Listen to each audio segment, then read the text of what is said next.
जय श्री गणेश। राधे राधे। स्वागत है आपका अपने YouTube चैनल संस्कृत धारा में और मैं हूं MD शास्त्री। और आज आपके बीच में मैं लेकर के आया हूं कि अपने जो सनातन धर्म है उसके अंदर यज्ञोपवीत धारण करना क्यों आवश्यक है तथा यज्ञोपवीत जो है वो धारण करते हैं और वो किसके अनुसार करते हैं, हमारे शास्त्रों में किस प्रकार उसके बारे में बतलाया गया है। और साथ में ये भी है कि यज्ञोपवीत को कब हम उसका परिवर्तन करें यानी कब उसको बदले, इसके बारे में भी हमें जानना बहुत जरूरी है कि यज्ञोपवीत कब खंडित हो जाता है कब नहीं होता, उसके बारे में हमें जानना बहुत जरूरी है। क्योंकि हम अगर यज्ञोपवीत हम धारण करते हैं तो उसके नियम रखना भी बहुत जरूरी हो जाता है। और खास करके लोग ये कहते हैं कि ब्राह्मण के लिए ही जरूरी होता है यज्ञोपवीत, लेकिन ऐसी बात नहीं है। हमारे यहाँ शास्त्रों में बात बतलाई गई है कि जो सनातनी है उसको यज्ञोपवीत धारण करना ही चाहिए। यज्ञोपवीत हो गया, शिखा हो गई, शिखा माने चोटी, और एक तिलक, ये तीनों चीजें हमारे सनातन धर्म के प्रतीक है। इसलिए हमें अति आवश्यक है कि इनको समझना चाहिए और इनको हमेशा रखना चाहिए।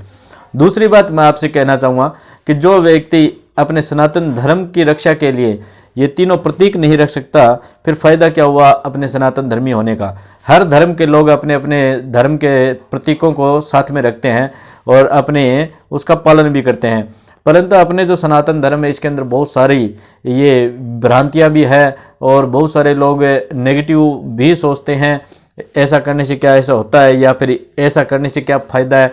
तो देखो, फ़ायदा हर चीज़ के अंदर फ़ायदा नहीं देखा जाता।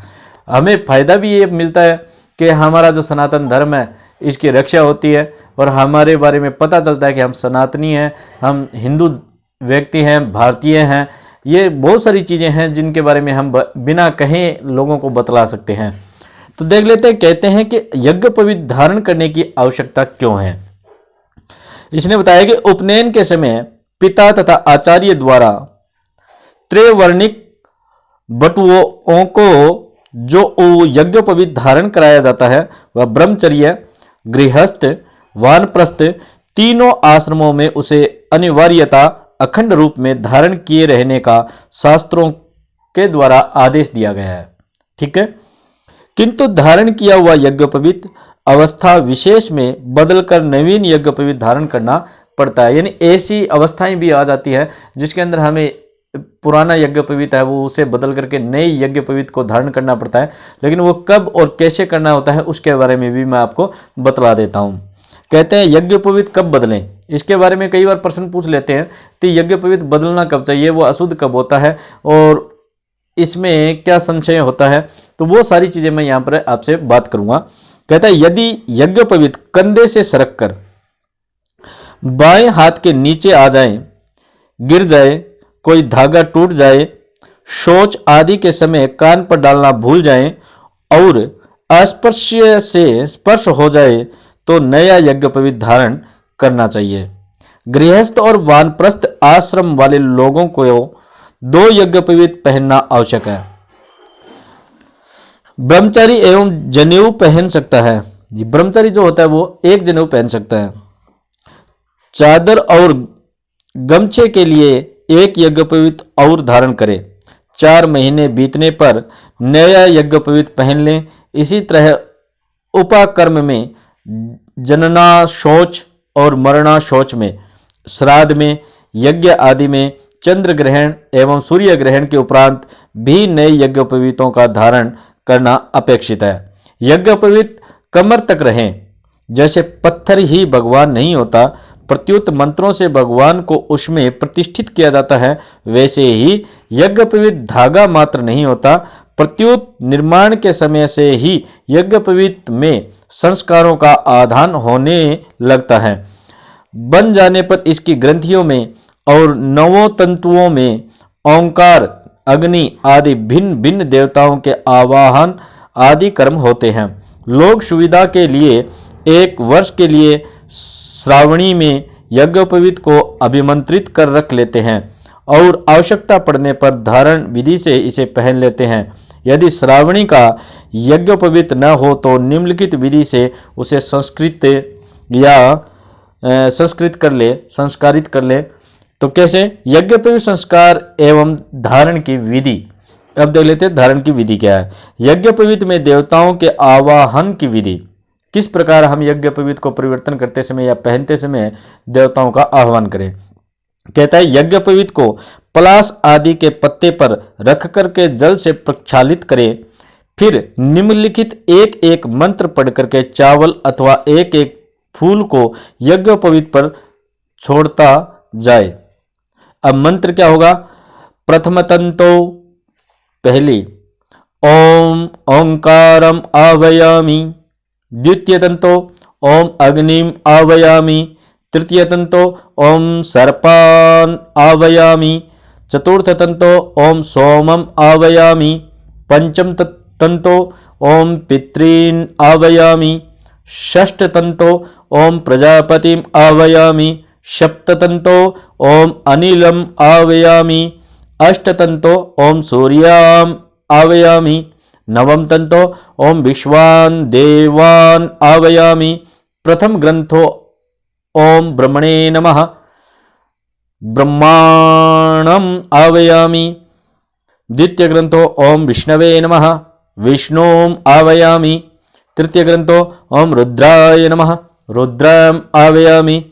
इसके बाद प्रणवाद्य वाहित देवताभ्यो नमः इस मंत्र से यथास्थानम न्यासामि कहकर उन तंतुओं में न्यास कर चंदन आदि से पूजा करें।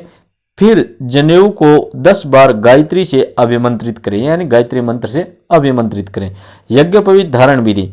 इसके बाद नूतन यज्ञोपवीत धारण को या धारण का संकल्प कर निम्नलिखित विनियोग पढ़कर जल गिराएं, फिर मंत्र पढ़ करके एक जनेऊ पहने। इसके बाद आचमन करें, फिर दूसरा यज्ञोपवीत धारण करें। एक एक कर यज्ञोपवीत पहनना चाहिए। एक यज्ञोपवीत में 2 यज्ञोपवीत होते हैं, तो उनके बारे में बतलाया कि पहले एक को पहनिए फिर उसके बाद में दूसरे को। विनियोग का क्या है। कहता है ओम यज्ञोपवीतमिति मंत्रस्य परमेष्ठी ऋषि लिंगोक्ता देवता त्रिष्टुप छंदः यज्ञोपवीत धारणे विनियोगः। ये ऐसा पढ़ करके जल छोड़ना चाहिए। फिर जनेऊ को पहनते समय क्या बोलना है। ओम यज्ञोपवीतम परमं पवित्रम प्रजापतेर्यत् सहजं पुरस्तात् आयुष्यमग्रं प्रतिमुञ्ज शुभ्रं यज्ञोपवीतम बलमस्तु तेजः। ओम यज्ञोपवीतमसि यज्ञस्य त्वं यज्ञोपवीतेनोपनयामि। जीर्ण यज्ञोपवीत का त्याग। इसके बाद निम्नलिखित मंत्र पढ़ करके पुराने जनेऊ को कंठी जैसा बना करके सिर पर से पीठ की ओर निकाल करके उसे जल में प्रभावित करें। और एतावधीन पर्यंतम ब्रह्मत्वं धारितं मया जीर्णत्वात् तत्प्रीत्यागो गच्छ शूत्र यथा सुखम। ये मंत्र बोलना चाहिए। इसके बाद यथाशक्ति गायत्री मंत्र का जप करें और आगे का वाक्य बोल करके भगवान को अर्पित कर दें। ओम तत्सत श्री ब्रह्मार्पणमस्तु। फिर हाथ जोड़ करके भगवान का स्मरण करें। तो ये था हमारा यज्ञोपवीत किस प्रकार हम धारण कर सकते हैं। दूसरी बात आपको मैं छोटी छोटी नॉर्मल बातों में भी बता देता हूँ कि आपने कोई यज्ञोपवीत जो है धारण करके, और ये तो विधि हो गई धारण करने की। अब हमें क्या है कि जैसे हम छोड़ करवा के आते हैं या फिर अपने जो बाल कटवा करके आते हैं तब भी हमें यज्ञोपवीत को बदलना चाहिए। और या फिर हम जैसे किसी मृतक के घर में चले जाते हैं 12 दिनों से पहले, तब भी हमें ये काम करना चाहिए कि यज्ञोपवीत बदल देना चाहिए। तो यहाँ पर लगभग आपको बातें बता दी गई है कि यज्ञोपवीत को धारण करना बहुत ही आवश्यक है। जो सनातन धर्म हिंदू धर्म के जो लोग हैं उन सभी को ही यज्ञोपवीत धारण करना चाहिए। और उसके ज़्यादा नियम नहीं पालन कर सकते तो कुछ नियमों का पालन करके, जैसे शौच आदि में जाते हैं तो अपने कान में उसको लगा ले, और यहाँ से लेकर के कमर तक ही यज्ञोपवीत रहना चाहिए। ये बात इन्होंने बताई है कि कमर से नीचे होने के बाद में गुदा की ओर जाने के बाद में अशुद्ध हो जाता है यज्ञोपवीत। तो इन सब बातों का आपको ध्यान में रखना होगा। और साथ में मैं आपसे चाहूँगा, अगर मेरी बात आपको अच्छी लगी है तो आप लाइक शेयर और कमेंट जरूर करें, और अपने इस वीडियो को ज़्यादा से ज़्यादा लाइक करें आप, और शेयर भी करें, जिससे हमारे जो सनातन धर्म के लोग हैं और अपने जो भारत में रहने वाले लोग हैं उनको हमारी संस्कृति के बारे में पता चले और अपनी संस्कृति को आगे से आगे लोग बढ़ाते रहे। फिर मिलेंगे आगे वाली वीडियो में। जय श्री गणेश। राधे राधे।